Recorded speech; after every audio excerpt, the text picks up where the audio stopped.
dá banho, é a mãe que veste. Dás banho, dás alimentação, cozinhas, dás biberon, dás tudo. Porque é que depois a criança vai ser obrigada a estar metade do tempo com quem não o faz ou nunca fez.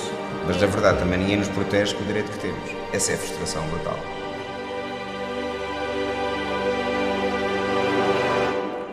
O David já cá nesta realiza há 3 anos.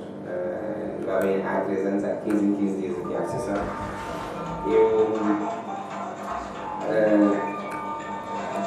Eu basicamente separei-me da mãe das minhas filhas em dezembro passado. De 15 em 15 dias, na Associação para a Igualdade Parental, sucedem-se os relatos de separações e divórcios mais ou menos conflituosos. Eu estou nesta situação há muito pouco tempo. Que idade tem? É um menino? Neste momento tem 9 meses e meio, é um menino. E eu separei-me da mãe quando ele tinha 6 meses. Só uma pergunta, tu nestes 3 meses, praticamente são 3 meses, tiveste quanto tempo com o teu filho? Tive muito pouco tempo. Ele passou uma noite comigo só. Só pernoitou uma noite contigo, Sim, mas essa noite que ele pernoitou... Desde que eu comecei as regras foram mudando sistematicamente, sempre para pior. E foi aí que eu então, eu e a minha advogada dissemos, temos então já que avançar com o processo de regulação parental. Mas a mãe não tem o direito. A não existência de uma regulação parental significa que ambos os pais têm o direito de estar com os filhos. Ou seja, eu sei que isto aqui é muito... A regulação das responsabilidades parentais é um dos momentos mais sensíveis porque passam os casais em processo de separação, num país onde o número de divórcios não para de crescer. Foram mais de 24 mil no ano passado. Trata-se de fixar a guarda dos filhos menores, o regime de visitas e o valor da pensão de alimentos, entre outros aspectos de particular importância para a vida das crianças.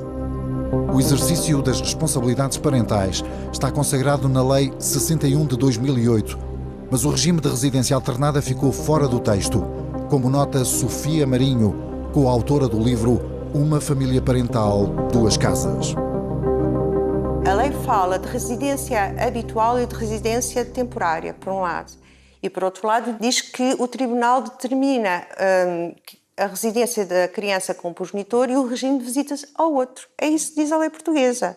Não fala sequer da residência alternada. A sua aplicação está sujeita às convicções e à avaliação de quem decide. Pelas mãos de quem decide passam todos os anos mais de 16 mil processos de regulação das responsabilidades parentais. Em 2012, um estudo da Universidade de Coimbra analisou as 1.189 sentenças proferidas nesse ano pelos juízes dos tribunais de Lisboa. Em 78% dos casos, os filhos ficaram ao cuidado das mães, contra apenas 8% dos pais. E houve ainda 14% de situações em que as responsabilidades parentais foram atribuídas a outros familiares. Quanto ao regime de residência alternada, apenas contemplou 2 casos. Um padrão que a Associação Portuguesa para a Igualdade Parental e Defesa dos Direitos dos Filhos pretende alterar. Temos uma sociedade a mudar e a lei a não acompanhar. Porque temos, obviamente, pais muito mais envolvidos, temos mães a trabalhar muito mais fora de casa, já não temos a mãe cuidadora que fica em casa todos os dias e, portanto, esta monoparentalidade que a lei, este empurrar da lei, já não reflete os dias de hoje da nossa sociedade. Foi neste pressuposto que a Associação para a Igualdade Parental entregou em junho na Assembleia da República uma petição que visa estabelecer a presunção jurídica da residência alternada para crianças cujos progenitores se encontrem em processo de divórcio, separação judicial ou anulação do casamento. A residência alternada pressupõe que a criança viva entre 30% a 50% do tempo com cada um dos progenitores, ou seja, que pelo menos 10 dias por mês sejam passados com o pai ou com a mãe. A ideia levantou um coro de críticas. 23 associações ligadas maioritariamente a movimentos feministas insurgiram-se contra os pressupostos da petição. A residência alternada é claramente um paradigma que deve ser alcançado. Mas a questão aqui é a imposição de um modelo único de residência. A imposição de uma presunção jurídica. Colocar uma presunção de uma guarda partilhada ipsis verbis, sem qualquer exceção muito bem concertada na lei, estamos a pôr em risco crianças vítimas de violência doméstica e de abuso sexual. E nestas situações, a utilização, a guarda E a residência alternada pode ter claramente um efeito pernicioso e pôr em risco as próprias vítimas. Os autores da petição têm outro entendimento. O argumento da violência doméstica para objetar a residência alternada é um argumento que não faz sentido na medida que nada é para ser alterado, obviamente. Já existem medidas cautelares no que diz respeito à violência dentro da família e é isso que se pretende que continue, mesmo sendo o regime regra da residência alternada. As medidas cautelares efetivamente existem, mas a sua aplicação foge muitas vezes ao controlo das autoridades. Raquel nunca se separa deste pequeno receptor que alerta a polícia sempre que o ex-marido ultrapassa a distância estabelecida pelo juiz.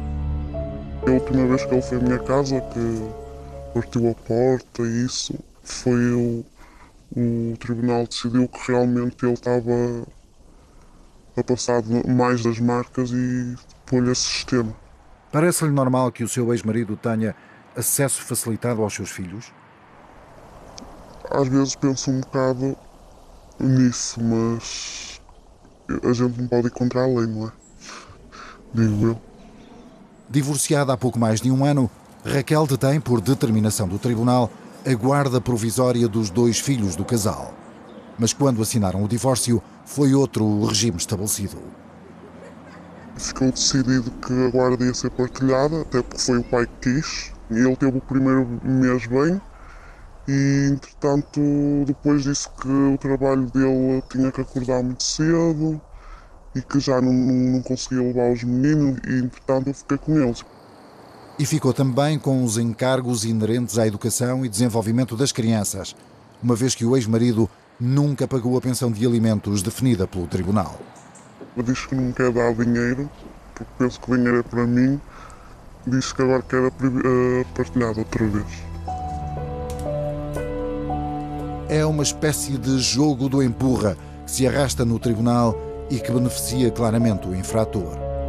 Casos como este dão argumentos às organizações que contestam a presunção da residência alternada, mas não abalam as convicções do juiz Joaquim Silva nas vantagens da mediação de casais em conflito. O meu papel é ajudar estes pais a transformar aquela relação. Eu posso preferir uma sentença, regular umas responsabilidades parentais, mas se eu não mexer nisso, eles vão reproduzir ao longo do crescimento da criança conflitos atrás de conflitos, que se refletem depois no tribunal, através de incumprimentos, alterações, portanto, mais processos e mais processos. E você, quando vê uma coisa dessas, sabe que essa criança está profundamente maltratada. Informal e bem disposto, Joaquim Silva detém o recorde de atribuição de residências alternadas aos filhos dos casais cujos processos correm no Tribunal de Mafra, onde exerce a magistratura há cerca de 2 anos, com o apoio de uma equipa multidisciplinar que já vem de Sintra, onde se interessou pela mediação de conflitos.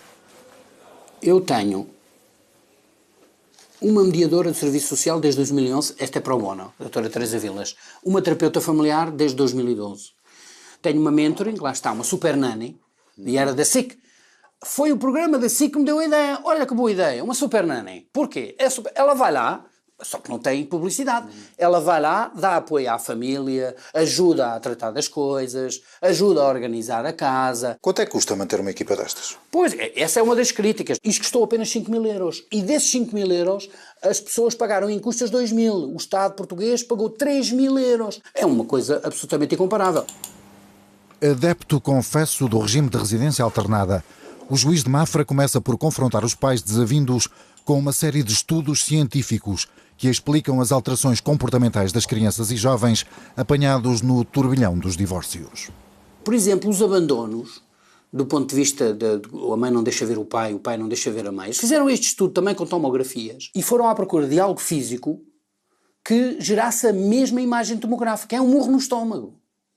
Cada vez que a criança se lembra que o pai ou a mãe não está ao pé dele, está a levar murros no estômago. Evitar os murros no estômago é um preceito fundamental do Instituto de Apoio à Criança. Mas, na opinião de Dulce Rocha, a resposta não passa pela distribuição equitativa do tempo de permanência na casa de cada um dos progenitores. criança deve estar bem com o pai e com a mãe e deve... Agora, os tempos é que não precisam de ser iguais. Os pais não têm, geralmente, durante a constância do matrimónio, não dedicam esse tempo à criança. É a mãe que dá de comer, é a mãe que dá banho, é a mãe que veste, é a mãe que leva ao médico. Se é, de facto, maioritariamente a mulher que trata de todas as questões, porque é que depois a criança vai ser obrigada a estar metade do tempo com quem não o faz ou nunca fez?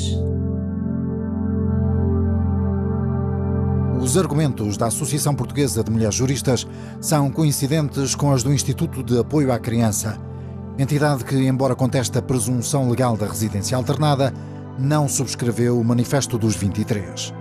Para o Instituto, a lei deve contemplar a possibilidade de partilha do tempo de residência, desde que tenha em conta a distância geográfica entre as casas dos progenitores, a idade e o grau de desenvolvimento dos menores e, acima de tudo, a vontade expressa da criança.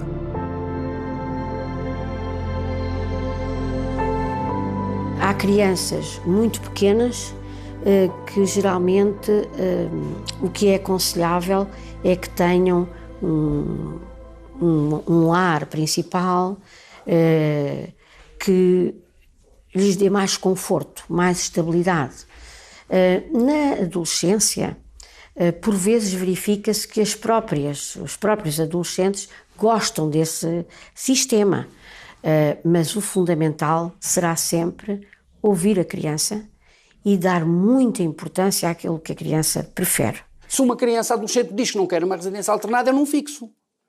Porquê? Porque aí já prejudica aquele adolescente. Agora, se é um bebê, não.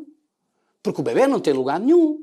Portanto, os bebés têm outro problema que tem a ver com a amamentação. Mas tem 6, 9 meses, a partir daí é discutível se até é bom para a criança, e tem outra coisa que se chama, não podem estar mais do que 72 horas sem um cuidador.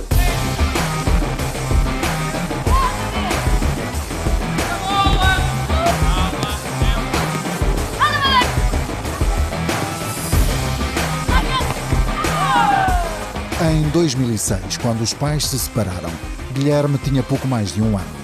Dos tempos em que viviam todos na mesma casa, não tem, obviamente, qualquer memória e sempre encarou com naturalidade o facto de estar semana sim, semana não, com um e com o outro. Às sextas-feiras é que é mais complicado porque eu acabo sempre por ter treino, à sexta, e é quando nós fazemos as mudanças. Ou seja, alguns livros que estão em casa da minha mãe têm que passar para a casa do meu pai e ao contrário. Mas é normal, eu já estou habituado porque eu já faço isto há muitos anos, por isso já é uma coisa normal.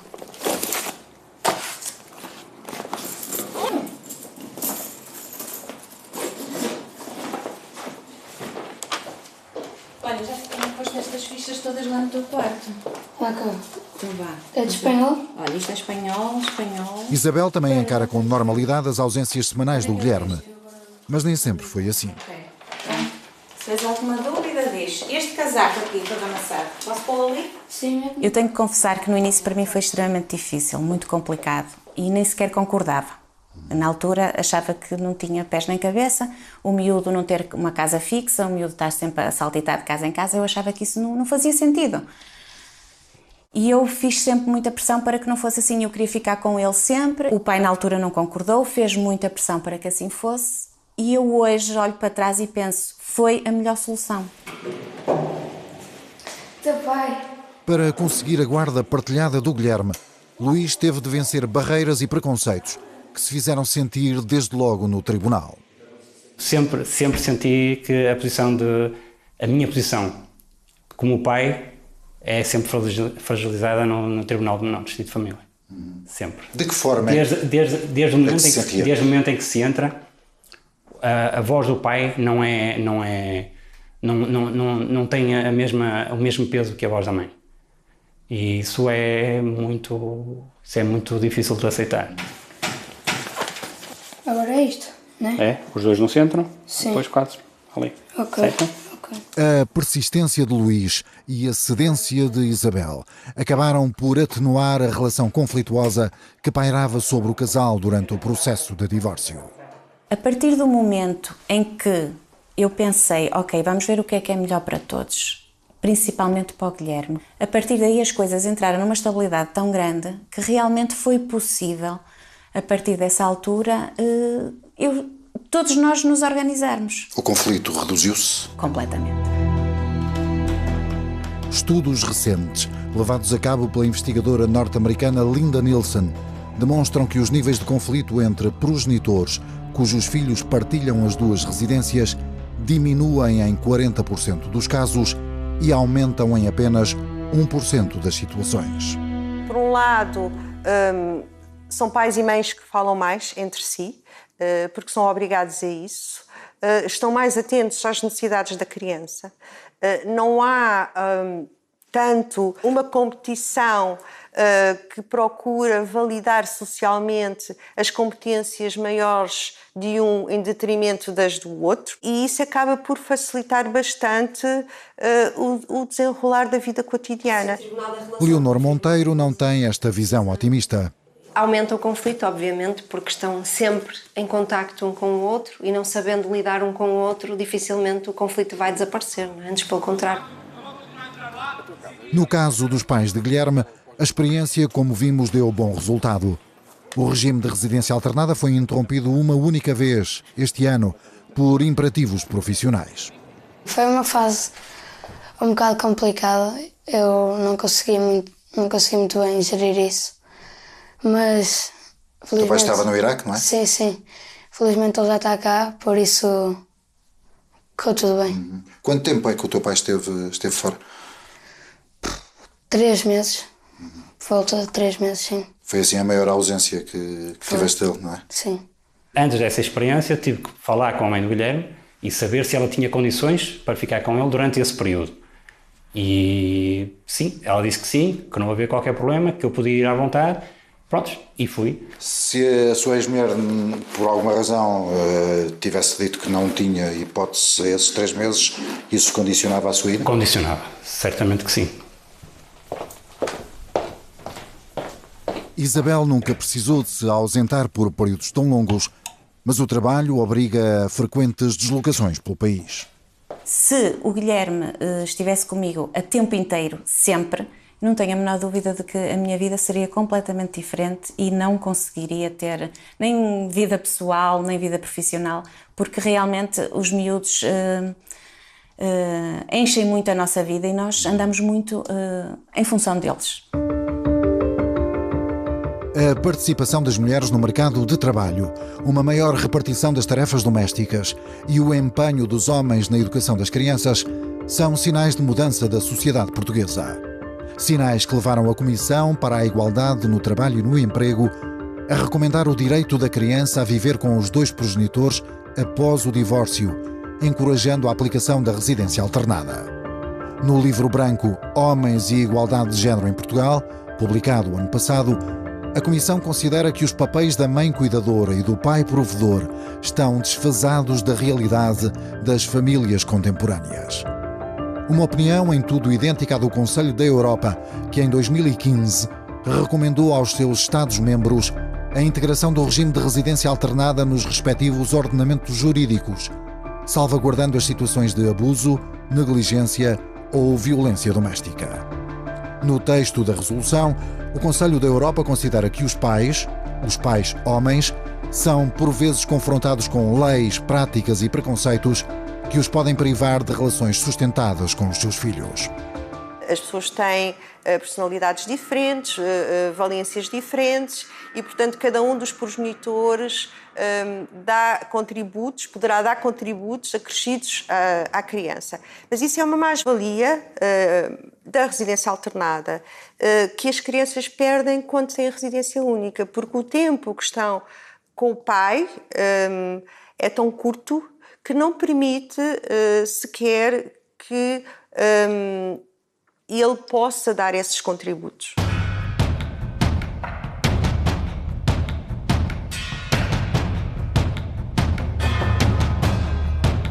João Santos encontrou no karatê uma forma de passar mais tempo com o filho de 12 anos. Começou a treinar há 4 anos atrás, portanto, neste momento ele treina pelo 5º ano consecutivo. Qual é o cinto dele? Verde/azul. Portanto, nós dizemos a barra mais graduada é o que dá o nome à barra. Não é? E o João? Não, eu comecei só há um ano, portanto eu ainda sou barra laranja, portanto eu sou amarelo barra laranja. Portanto, na luta com ele não tem hipótese. Não tem hipótese, portanto ele ensina-me.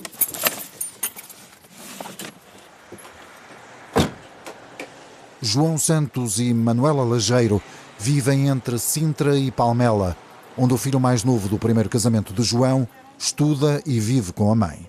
É assim desde 2010, ano em que o Tribunal estabeleceu as responsabilidades parentais do casal. O resultado foi uma partilha a 50% e semana sim, semana não. Semana sim, semana não, portanto que se mantém até hoje relativamente ao nosso filho. E sinceramente eu acho que se esse regime se tivesse mantido relativamente à nossa filha, a vida tinha sido muito mais simpática para todos nós, inclusivamente para a mãe, não é? As transições das crianças para a casa do pai sempre foram complicadas e no caso da filha duraram apenas 6 meses. A menina, então com 12 anos, escreveu uma carta manifestando o desejo de passar mais tempo com a mãe. Nós pusemos em causa e duvidámos que uma miúda com 12 anos fosse, apesar de ser uma carta manuscrita, fosse capaz de escrever uma carta que parecia um regime de responsabilidades parentais daqueles que são escritos por advogados, em que tinha palavras como regime quinzenal, regime de visitas, etc, etc. Portanto, isso não são coisas de uma criança. E com o cuidado de pedir um regime não só para ela, mas já para o irmão também. Já para o irmão. Tendo em conta a vontade da menina, o tribunal fixou a residência com a mãe e fins de semana alternados com o pai. Um regime que nunca saiu do papel. O tribunal sempre disse que os contactos entre o pai e a filha deviam ser mantidos, as férias divididas a meio, mas a mãe não cumpriu nunca mais. Portanto, não foram só contactos, foi-me sonegado tudo ou praticamente tudo sobre a vida da minha filha. A desculpa de que é a vontade da filha não pega nestas coisas, quer dizer, não é a vontade da filha que não se informe o pai do que é que ela sofre, etc. Portanto, é mesmo é um mecanismo de agressão. Richard Gardner chamou-lhe síndrome da alienação parental. A teoria desenvolvida pelo psiquiatra norte-americano nos anos 80 não é consensual, mas está profusamente estudada por quem lida de perto com a mediação de conflitos parentais. Os 2 fatores mais importantes da alienação é o tempo e o poder. É preciso ter tempo para alienar e é preciso ter poder, isto é preciso que eu tenha a guarda desta criança ou que, mesmo que o tribunal tenha decidido que é uma guarda partilhada, eu no fundo não deixo ir a criança. E à medida que a criança vai crescendo, eu vou-lhe transmitir ideias extremamente negativas sobre o outro pai.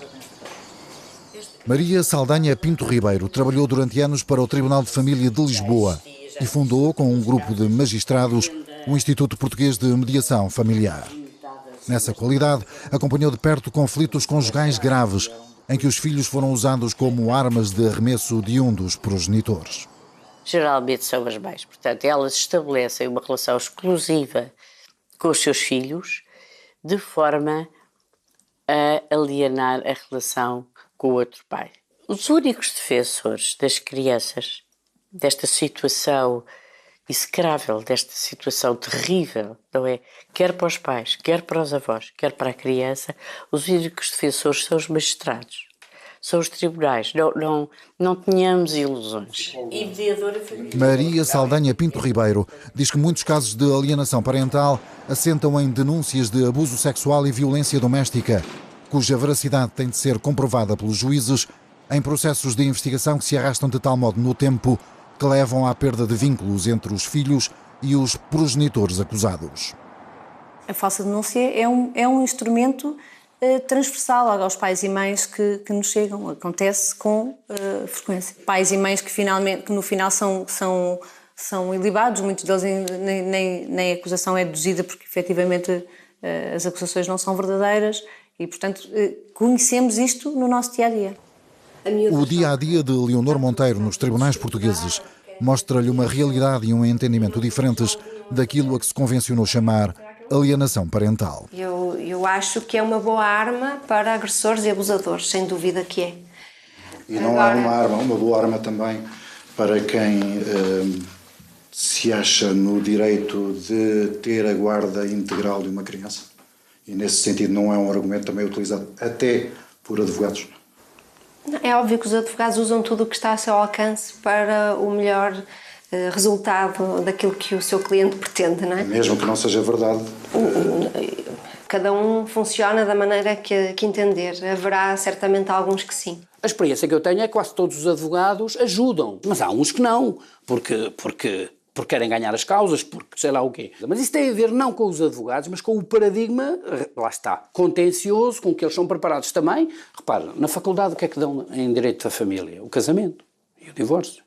A regulação das responsabilidades parentais e estas questões interdisciplinares, zero, mesmo zero. Portanto, o jurista não está preparado para lidar com isto. Até ao momento, a Ordem dos Advogados não se pronunciou sobre os pressupostos da petição entregue em junho na Assembleia da República e que reuniu mais de 4.000 assinaturas. O documento recolheu pareceres favoráveis do Conselho Superior da Magistratura e da Procuradoria-Geral da República. Ao Parlamento, cabe agora decidir.